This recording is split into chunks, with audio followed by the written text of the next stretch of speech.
جب انسان زندگی میں بے بسی، پریشانی، مشکلوں اور تنگیوں کا شکار ہو جاتا ہے تو وہ خود کو ٹوٹا ہوا، گرا ہوا اور ناتواں محسوس کرتا ہے۔ ایسے وقت میں ہمیں کیا کرنا چاہیے، یہ جاننا اشد ضروری ہے۔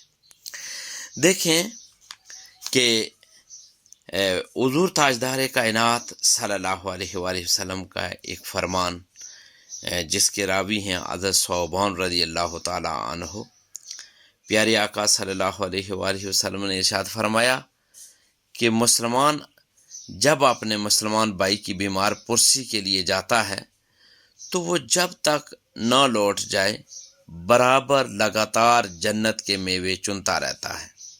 اس حدیث کو مسلم نے روایت کیا ہے، مشکات شریف سے پیش کر رہا۔ حضرت علی رضی اللہ تعالیٰ عنہ سے روایت ہے، انہوں نے فرمایا کہ میں نے رسول اللہ صلی اللہ علیہ وآلہ وسلم کو یہ فرماتے ہوئے سنا کہ جو مسلمان کسی مسلمان کی بیمار پرسی کے لیے صبح کو جاتا ہے تو 70,000 فرشتے شام تک اس کے لیے رحمت کی دعا کرتے رہتے ہیں، اور اگر شام کو بیمار پرسی کے لیے جاتا ہے تو 70,000 فرشتے صبح تک اس کے لیے دعائے رحمت کرتے رہتے ہیں، اور جنت میں اس کے لیے ایک باغ تیار ہو جاتا ہے۔ اس حدیث کو ترمذی اور ابو داؤد نے روایت کیا ہے۔ حضرت انس رضی اللہ تعالیٰ عنہ سے مروی ہے، انہوں نے فرمایا کہ رسول اللہ صلی اللہ علیہ وآلہ وسلم نے ارشاد فرمایا کہ جو شخص وضو کرے اور اچھا وضو کرے اور اپنے مسلمان بھائی کی بیمار پرسی کو ثواب طلب کرنے کی نیت سے جائے تو وہ 60 برس کی مسافت کی مقدار کے برابر جہنم سے دور کر دیا جائے گا۔ اس حدیث کو ابو داؤد نے روایت کیا ہے۔ حضرت ابو ہریرہ رضی اللہ تعالیٰ عنہ سے مروی ہے، انہوں نے فرمایا کہ رسول اللہ صلی اللہ علیہ وآلہ وسلم نے ارشاد فرمایا ہے کہ جو شخص کسی مریض کی بیمار پرسی کے لیے جاتا ہے تو آسمان سے ایک فرشتہ پکار کر یہ کہتا ہے کہ اے شخص، تو اچھا ہے اور تیرا چلنا اچھا ہے اور تو نے جنت میں سے ایک منزل کو اپنا ٹھکانہ بنا لیا ہے۔ اس حدیث کو ابن ماجہ نے روایت کیا ہے۔ حضرت جابر بن عبداللہ رضی اللہ تعالیٰ عنہ سے روایت ہے، انہوں نے فرمایا کہ رسول اللہ صلی اللہ علیہ وآلہ وسلم نے فرمایا کہ جو شخص مریض کی بیمار پرسی کرتا ہے تو وہ برابر لگاتار رحمت میں داخل ہوتا رہتا ہے یہاں تک کہ بیٹھ جائے، اور جب بیٹھ جاتا ہے تو وہ رحمت میں ڈوب جاتا ہے۔ اس حدیث کو امام مالک اور امام احمد نے روایت کیا ہے۔ دیکھیں پیارے آقا حضور تاجدار کائنات صلی اللہ علیہ وآلہ وسلم کے یہ پیارے ارشادات ہمارے لیے مینارہ نور کی حیثیت رکھتے ہیں۔ ہم ان کو بھی اپنی زندگی کا حصہ بنا کر اپنی بے شمار، جب ہم دوسروں کی بیمار پرسی کرتے ہیں، دوسروں کی مشکلات کو اپنی مشکلات سمجھ کر ہم اس کو ڈیل کرتے ہیں، غور و فکر کرتے ہیں، تو ہماری مشکلات بھی اللہ تعالیٰ اس کے صدقے ضرور کم کرتا ہے۔ دیکھیں قرآن مجید فرقان حمید کی طرف ہم رجوع کریں تو جب زندگی میں بے بسی آ جائے تو کیا کریں، تو اس سلسلے میں یہ ہے کہ ہم سب سے پہلے اللہ پر توکل اور صبر سے کام لیں۔ سورۃ طلاق میں اللہ تعالیٰ ارشاد فرماتا ہے وَمَن يَتَوَكَّلْ عَلَى اللَّهِ فَهُوَ حَسْبُهُ، اور جو اللہ پر بھروسہ کرے اللہ اس کے لیے کافی ہے۔ دیکھیں بے بسی میں انسان کو اللہ کی طرف رجوع کرنا ہے، اپنے آپ کو اللہ کے سپرد کرو، وہی کافی ہے۔ اچھا، مشکلات کے بعد یاد رکھیں آسانی ہے، اور یہ میں نہیں کہتا، یہ قرآن کا فیصلہ ہے۔ فرمایا فَإِنَّ مَعَ الْعُسْرِ يُسْرًا إِنَّ مَعَ الْعُسْرِ يُسْرًا، بے شک ہر تنگی کے ساتھ آسانی ہے، یقیناً ہر تنگی کے ساتھ آسانی ہے۔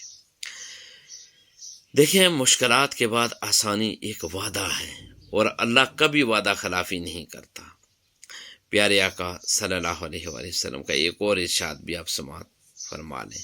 پیارے آقا صلی اللہ علیہ وآلہ وسلم نے ارشاد فرمایا، دعا مومن کا ہتھیار ہے، بے بسی کی حالت میں دعا ضرور کریں آپ۔ حضور تاجدار کائنات صلی اللہ علیہ وآلہ وسلم نے فرمایا، مومن کے حال پر تعجب ہے، ہر حال میں اس کے لیے بھلائی ہے، اگر اسے خوشی پہنچے تو شکر کرتا ہے اور یہ اس کے حق میں بہتر ہے، اور اگر اسے مصیبت پہنچے تو صبر کرتا ہے اور یہ بھی اس کے حق میں بہتر ہے۔ حضرت علی رضی اللہ تعالی عنہ کا قول ہے، آپ کا ارشاد پاک ہے، مشکل وقت کبھی بھی مستقل نہیں ہوتا، لیکن مشکل میں انسان کا صبر ہی اسے دائمی راحت دلاتا ہے۔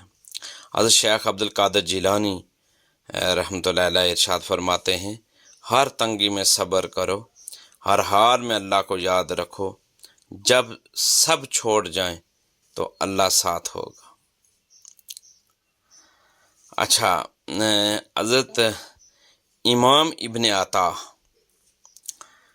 یہ ارشاد فرماتے ہیں، بہت پیارا ارشاد ہے، فرمایا اگر تمہاری دعائیں فوری قبول نہیں ہو رہی تو اس کا مطلب یہ نہیں کہ اللہ نہیں سن رہا، بلکہ وہ تمہیں اپنی خاص رحمت کے لیے چن رہا ہے۔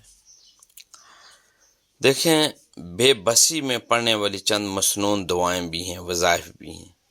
یونس علیہ السلام کی دعا وہ خاص کر ہے، یہ سورہ انبیاء کی آیت نمبر 87 ہے، یہ ضرور پڑھیں۔ بسم اللہ الرحمن الرحیم، لا الہ الا انت سبحانک انی کنت من الظالمین۔ روزانہ کثرت سے پڑھیں، خاص طور پر سجدے میں اور تنہائی میں پڑھیں۔ اور پھر پریشانی، بے بسی، قرض، بیماری، ہر چیز میں استغفار ایک روحانی دعا ہے، اور یہ پڑھیں، استغفر اللہ ربی من کل ذنب و اتوب الیہ۔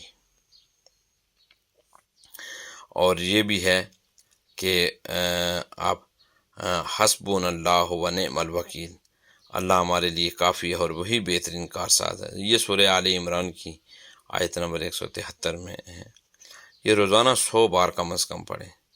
اس کے علاوہ بھی بے شمار وظائف ہیں، مثلا تہجد کا اہتمام کریں، رات کی تنہائی میں اللہ سے بات کریں، صدقہ دیں، چھوٹا سا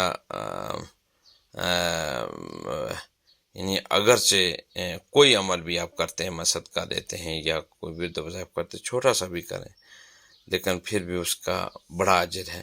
یہ جو وظائف کے ہیں، یہ جو صدقہ و خیرات ہے، یہ مصائب و آلام کو ٹالتے ہیں۔ درود شریف پڑھیں، درود میں برکت ہے، راحت ہے، سکون ہے۔ تنہائی کے لمحات میں تسبیحات فاطمہ پڑھیں، تسبیحات فاطمہ 33 بار سبحان اللہ ہے، 33 بار الحمدللہ اور 34 بار اللہ اکبر ہے۔ دیکھیں، زندگی میں بے بسی اور پریشانی کا عارضی امتحان ہے جو اللہ اپنے بندوں کو قریب کرنے، معاف کرنے اور سنوارنے کے لیے بھیجتا ہے، اور اگر تم نے صبر، توکل، دعا اور ذکر کو اپنا لیا تو یہی وقت تمہاری طاقت کا راز بن جائے گا۔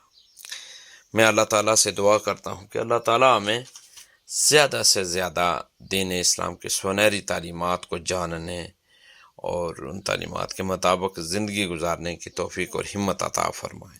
دین کی بات پھیلانا صدقہ جاریہ ہے، ثواب کی نیت سے ویڈیو کو شیئر ضرور کیجیے۔ جزاک اللہ۔